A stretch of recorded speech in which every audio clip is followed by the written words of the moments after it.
mais uma vez, boa noite a todos. Boa noite. Hoje, então, o tema que nos propomos a conversar e a fazer algumas reflexões está lá no capítulo de João, capítulo 5, versículo de 1 a 8. E, como sempre, eu vou fazer a leitura da passagem e depois então, a gente faz algumas reflexões sobre ela, tá? Então, ela começa assim: depois disso, havia uma festa entre os judeus e Jesus subiu a Jerusalém. Ora, em Jerusalém há, próximo à porta das ovelhas, um tanque chamado em hebreu Betesda, o qual tem 5 alpendres. Nestes jazia grande multidão de enfermos, cegos, mancos e ressecados, esperando o movimento da água. Porquanto um anjo descia em certo tempo ao tanque e agitava a água. O primeiro que ali descia, depois do movimento da água, sarava de qualquer enfermidade que tivesse. E estava ali um homem que havia 38 anos se achava enfermo. E Jesus, vendo este deitado e sabendo que estava neste estado havia muito tempo, disse-lhes: queres ficar são? O enfermo respondeu: Senhor, não tenho homem algum que, quando a água é agitada, me ponha no tanque. Mas enquanto eu vou, desce outro antes de mim. Jesus disse-lhe: levanta-te, toma o teu leito e anda. Então a reflexão de hoje, ela é sobre o paralítico de Betesda. Dito isto, quando nós chegamos no Espiritismo, nós aprendemos que a vida ela representa movimento, que a vida representa constante renovação, para sairmos da nossa inércia e galgarmos, esse longo caminho que nos propomos para cada vez mais chegarmos e avançarmos ao infinito e estarmos próximos de Deus. A vida, portanto, ela é movimentar-se. E a estagnação, em certo sentido, ela demonstra a morte. A morte em qual sentido? No sentido espiritual.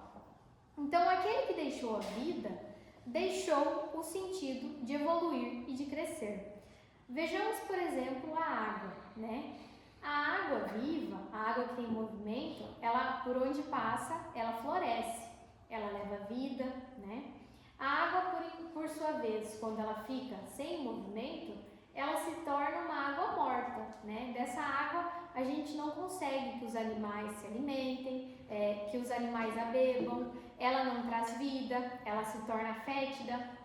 Então, quando a gente se coloca no estado de morte, assim nós também deixamos de florescer. Então, nós vamos percebendo que é disso que essa lição irá tratar. E a própria natureza nos mostra que quando nós deixamos de frutificar, que nós deixamos de florescer, nós passamos por situações de dificuldades, que vêm nos chamar e nos impulsionar a retornar à verdadeira vida. Então, tudo que estaciona acaba por encontrar no sofrimento um alerta para se impulsionar a voltar novamente à evolução, ao crescimento. Então, a gente já vai analisando que essa paralisia, do paralítico de Betesda, ela é um sentido não apenas físico, mas também no sentido espiritual. Porque muitas vezes, embora nós nos percebamos não doentes do corpo físico, nós estamos sim paralisados na nossa alma.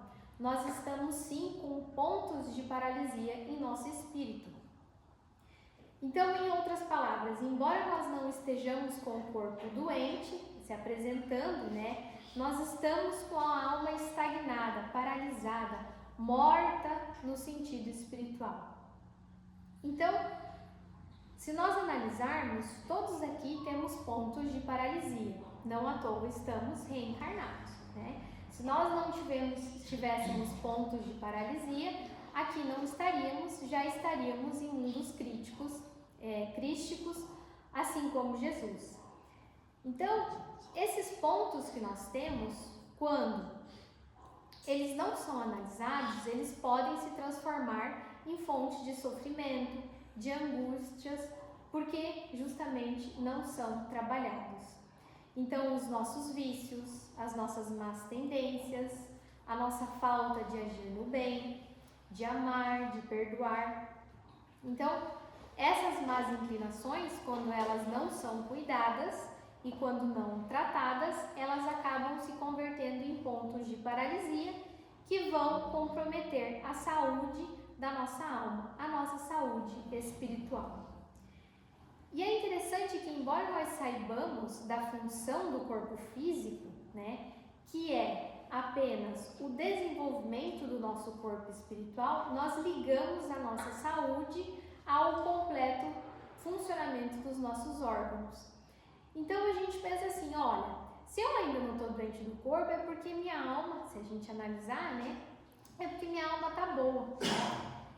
Mas a gente se esquece que muitas vezes as nossas doenças espirituais, as nossas doenças morais, são muito mais graves do que as doenças do corpo físico. Então, quando a gente olha para o nosso irmão que já apresenta algum tipo de doença, né, do corpo físico, nós não podemos em momento algum julgá-lo pensando, aquele ali tem a alma doente, por isso está doente. Porque quando a gente faz isso, nós nos colocamos numa posição já de estarmos mais doentes do que aquele irmão que apresenta uma doença do corpo físico. Então, nós aprendemos que na maioria das vezes, as doenças dentro do espiritismo representam o quê? Uma forma de educação do espírito e de aperfeiçoamento desse espírito. Então, as enfermidades, elas vão, ser destinadas à recuperação do espírito. Mas não quer dizer que eu não as tendo, o meu espírito já está depurado ou o meu espírito já não apresenta nenhum tipo de enfermidade. E o que verdadeiramente importa é a nossa saúde moral, ou seja, a perfeita harmonia da nossa alma. Muitas vezes, e se nós analisarmos, hoje a gente está tendo um movimento de saúde. Então, muita gente a gente vê se movimentando, fazendo exercício físico, buscando cuidar do corpo. E aí, se a gente se pergunta, a gente fala quantas vezes você treina no dia, ou faz na semana, ou faz algum tipo de exercício físico. Existem pessoas que 7 vezes por semana, E isso não tem nada de ruim. Por quê? Porque como a gente sabe e aprende aqui no Espiritismo, o nosso corpo é então um instrumento do Espírito. E se a gente cuida do nosso corpo, se a gente come bem, nós vamos conseguir galgar, um tempo longo de vida. E quanto mais tempo de vida, mais tempo nós temos para reparar aquilo que precisa ser reparado. Então isso não é uma coisa ruim. Nós devemos sim cuidar do nosso corpo, nós devemos sim praticar exercício físico. Mas e o treinamento moral? E o treinamento espiritual? Quantas vezes nós paramos durante a semana para fazer uma prece edificante? Não a prece mecanizada, aquela que a gente vai falando sem nem pensar no que nós estamos dizendo, mas aquela prece verdadeira que nos faz comungar, com a espiritualidade, com o seu anjo da guarda, com Jesus, com o alto. Quantas vezes nós paramos para fazer uma leitura edificante, ouvir uma música que nos edifique? Quantas vezes nós estamos ali dispostos a alimentar e a treinar o nosso espírito? Então, o que Jesus quer nos mostrar com essa passagem é que o que verdadeiramente importa é a saúde da nossa alma.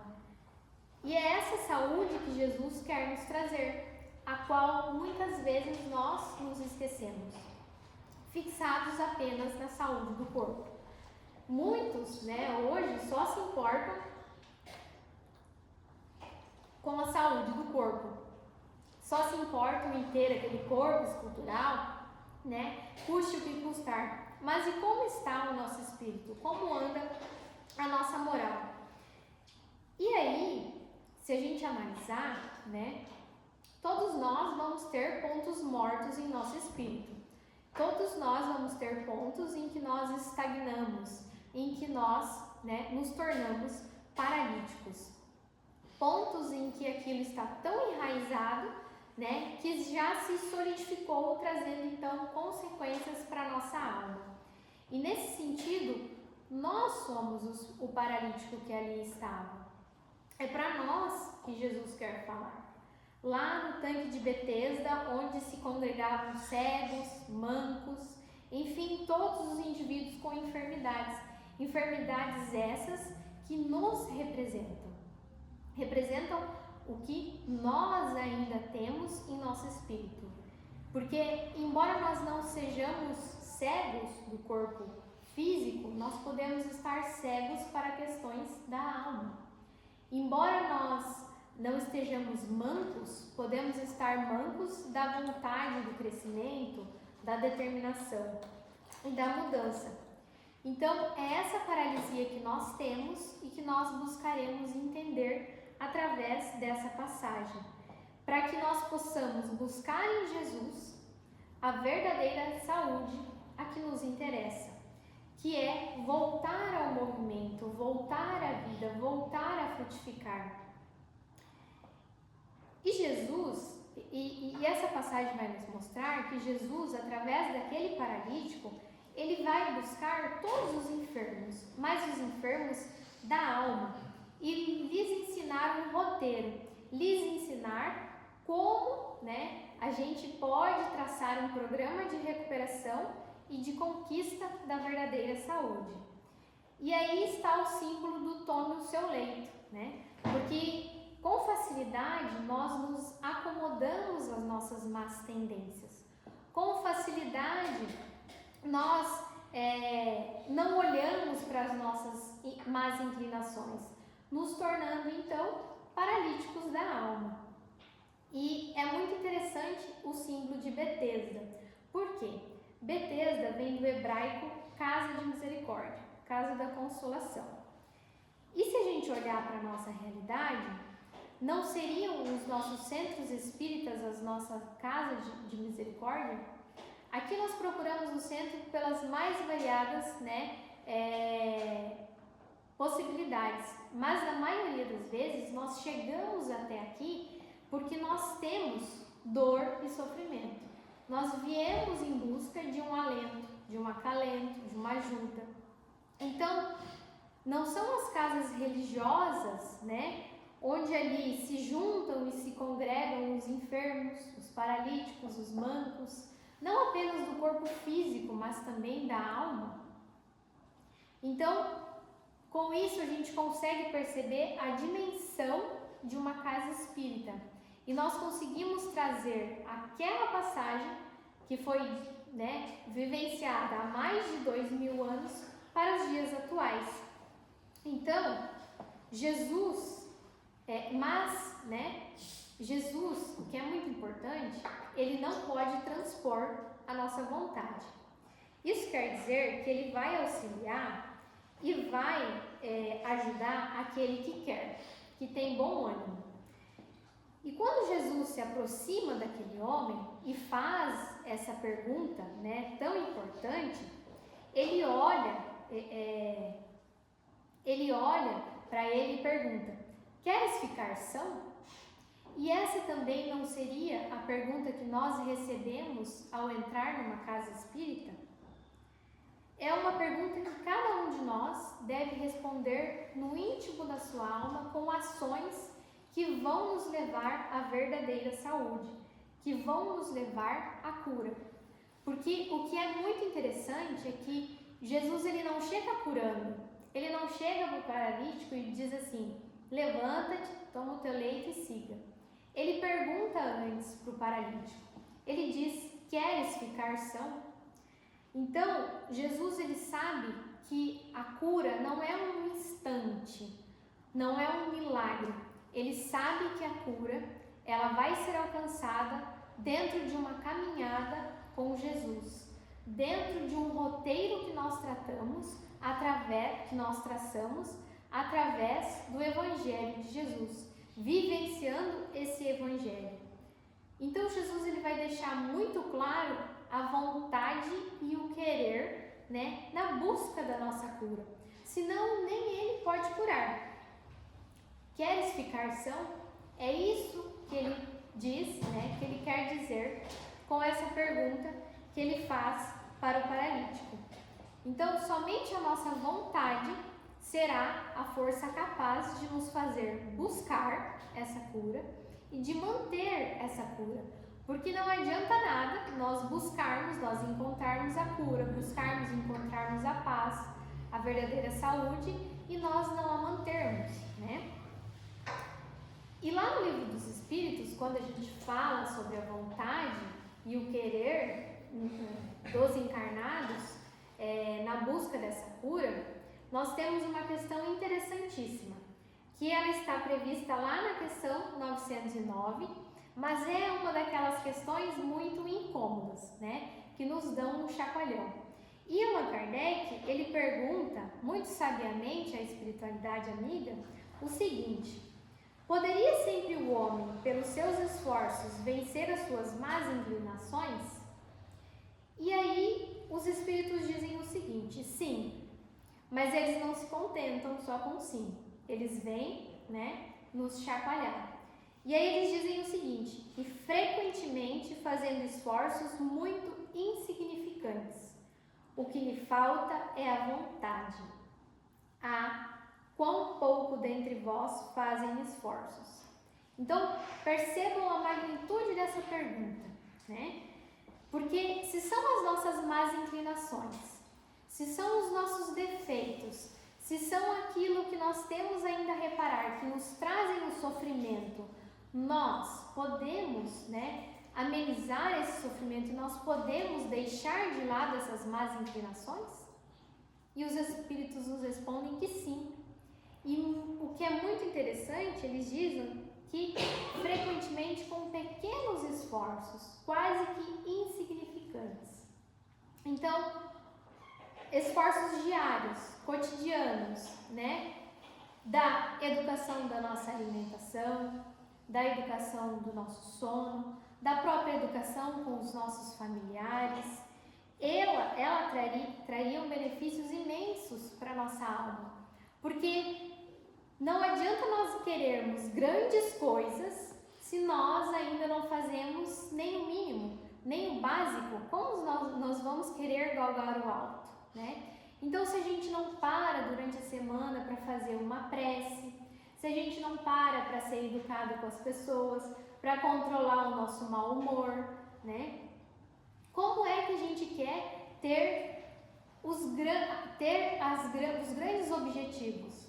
Então, depois de nós conseguirmos o mínimo, o básico, né, é que nós vamos poder galgar o alto. Então, a educação das nossas emoções, a prática do amor, a prática da caridade, a prática do perdão, porque isso sim são as coisas mais elevadas que nós devemos galgar. E os espíritos nos dizem o quê? Que apesar disso, apesar de eles darem a entender que nem os esforços pequenos nós fazemos e que nós não temos vontade, né, desses esforços pequenos, sempre será possível. Por quê? Não nos é dado fardo maior do que nós podemos carregar. Então, se eu tenho um defeito, se eu tenho uma má inclinação que me traz sofrimento, Deus, em sua infinita misericórdia, também me deu a capacidade de, com as minhas ações, deixar de lado essas más inclinações, deixar de lado esse meu defeito. Mas, como a gente viu, apenas a vontade, e a nossa vontade não tem como o outro fazer por mim, é que nos levará, né, à cura da nossa alma, que nos levará a sair dessa paralisia, a sair dessa estagnação, dessa morte espiritual que nós ostentamos ainda. E aí está também a transposição da montanha através da fé de um grão de mostarda. Assim como já explanou a Solange, né, Jesus nos disse que se tivéssemos fé do tamanho de um grão de mostarda, diríamos para aquela montanha, mova-se dali para ali, e ela o faria. Então, esta é a fé que nós temos que ter. Justamente porque, como diria o apóstolo Paulo, né, se tens fé, tende-na em ti mesmo também diante de Deus. Então, o que a gente tem que pensar? Eu sou capaz. Por isso também eu escolhi esse momento, né, esse momento espírita, porque nós não podemos esquecer da nossa força. Quando a gente acha que não é possível transpor as nossas más inclinações, os nossos defeitos, nós esquecemos da força e da disposição que nós temos. Nós fizemos um traçado de um plano, né, lá no plano espiritual, então nós somos sim capazes. E como a gente pode ser capaz? Através, né, da ajuda e do auxílio de Deus. Assim como disse o Momento Espírita, nós não estamos sozinhos, nós somos amparados. Então, com a misericórdia divina e com as nossas ações, nós podemos sim encontrar a cura da nossa alma. Nós podemos sim deixarmos de ser os paralíticos da alma. Então, não basta ter fé em Deus. Nós temos que ter fé em nós mesmos, porque Deus não pode curar sem um requisito, né? Deus não pode escolher um ou outro para continuar doente. Nós, através das nossas ações, é que temos que galgar a nossa cura. Somos nós que devemos correr atrás da nossa cura. E por isso que Jesus disse: aquele que quiserdes vir após mim, ele disse também: vinde a mim, todos vós que estáis cansados e sobrecarregados, e eu vos aliviarei.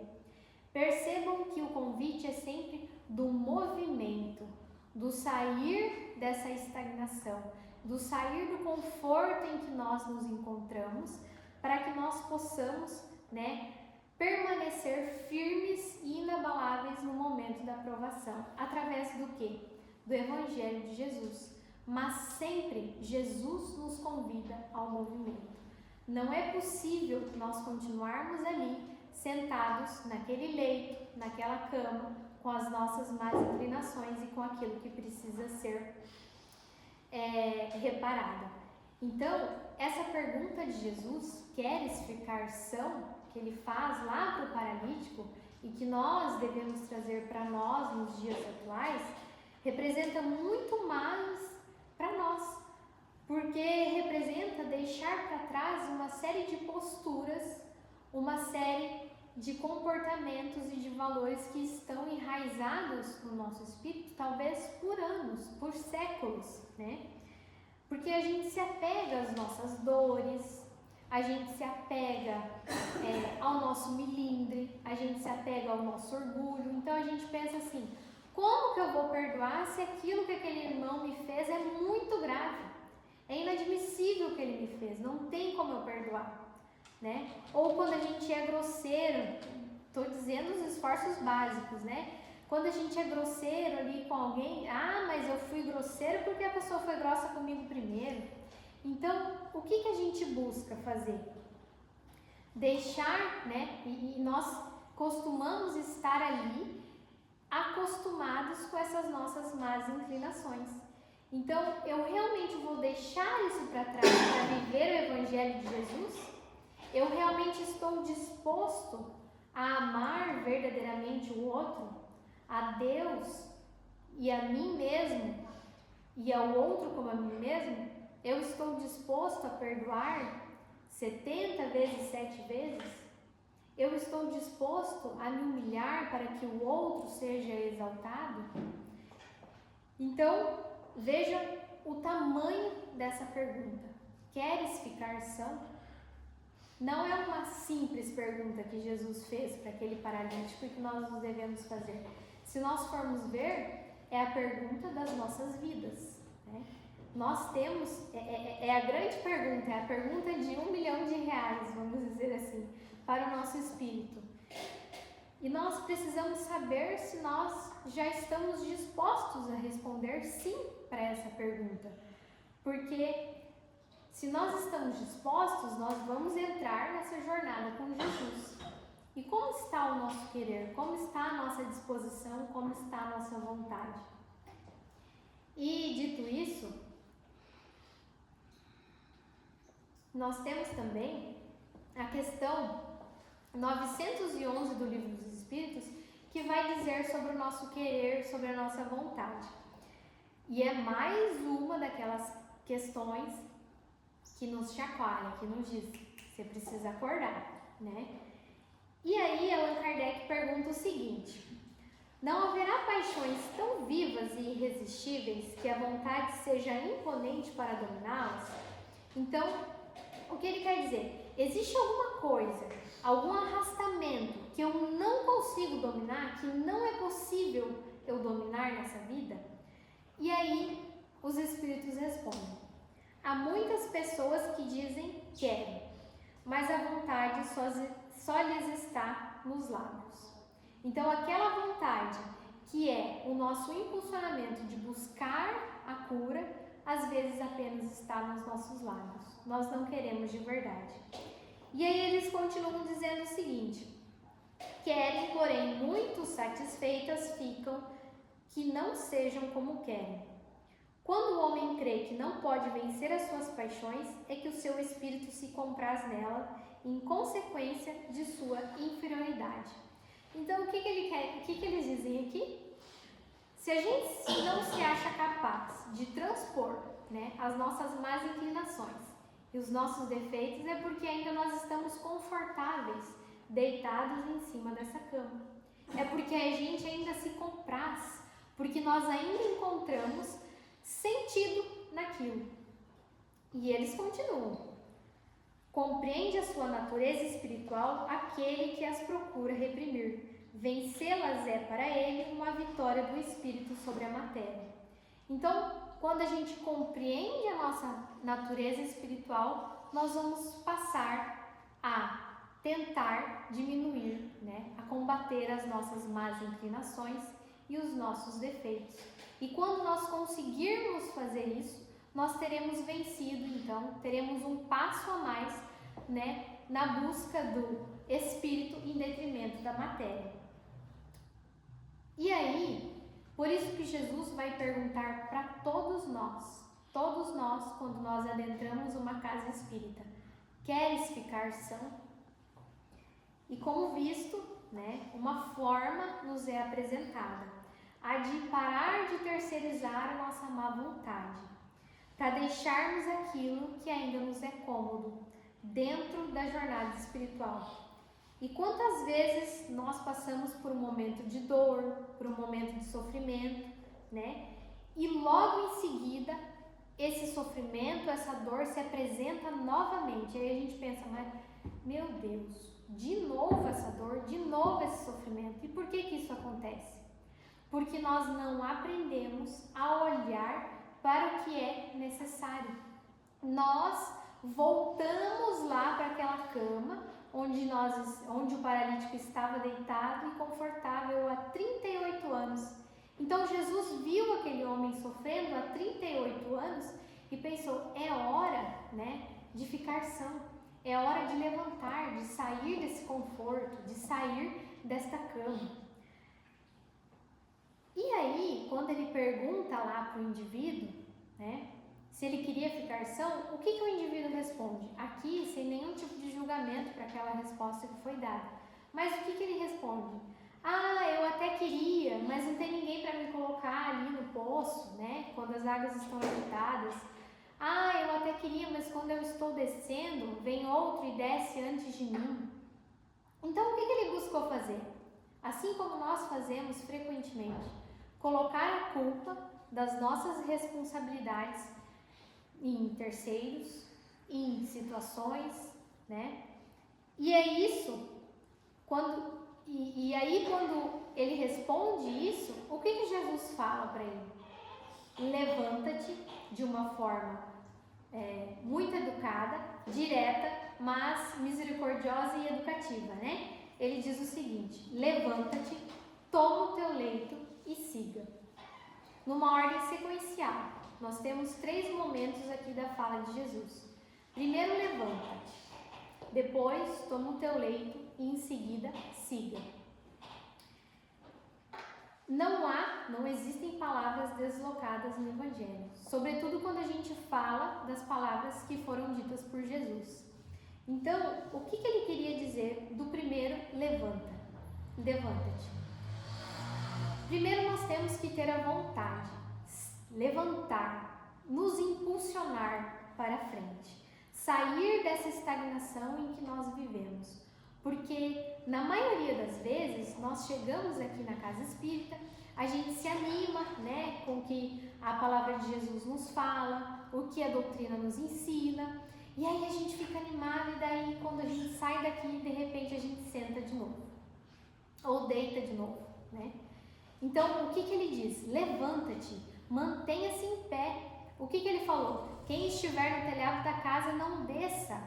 Nós temos que manter o nosso pensamento, a nossa vontade, o nosso querer no alto, para galgar o alto, para galgar as coisas, né, do espírito, da alma.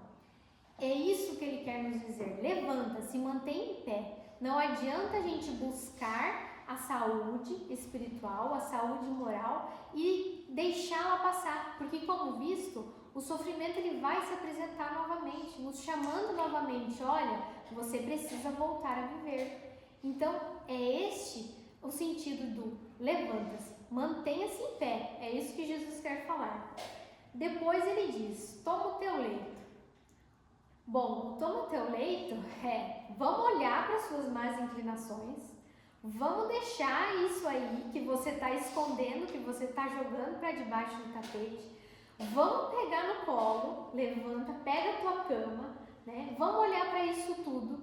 Vamos parar de terceirizar a nossa responsabilidade, de colocar a responsabilidade nas circunstâncias, no outro. E você precisa trabalhar isso, né? A gente precisa trabalhar isso, que a gente já percebe as nossas más inclinações, os nossos vícios, os nossos defeitos. E por último, Jesus ele diz, siga. O que é o siga? Então, a nossa vontade precisa estar lá em cima, nós precisamos querer continuar, né, neste caminho, nós precisamos querer alcançar a saúde espiritual. O segundo nós precisamos olhar para as nossas más inclinações, para aquilo que ainda precisa ser corrigido. E o seguir?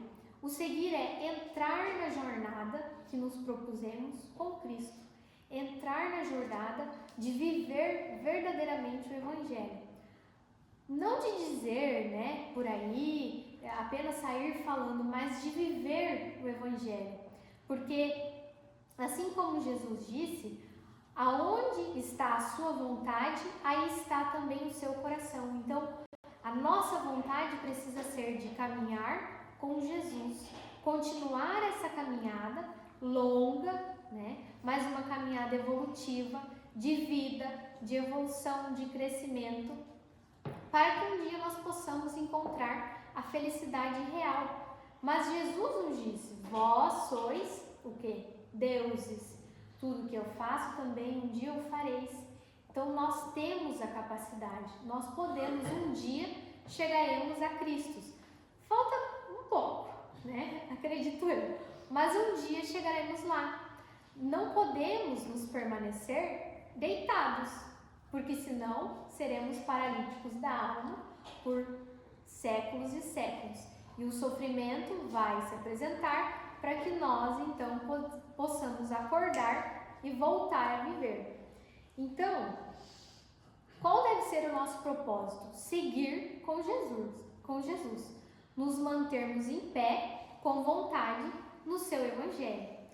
Então, que nós possamos deixar de sermos paralíticos da alma, não olharmos tanto para as questões materiais, mas para as questões morais, viver o Evangelho de Jesus, aplicarmos tudo aquilo que nós aprendemos aqui e cada dia, através de esforços insignificantes, galgarmos um pouquinho o alto, nos melhorarmos cada dia, em cada ação, a todo instante.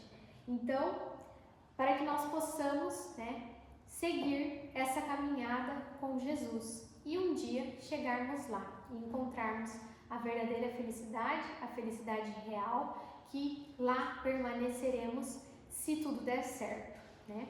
Então, essa era a reflexão da noite. Agradeço a atenção de todos e devolvo a palavra para casa.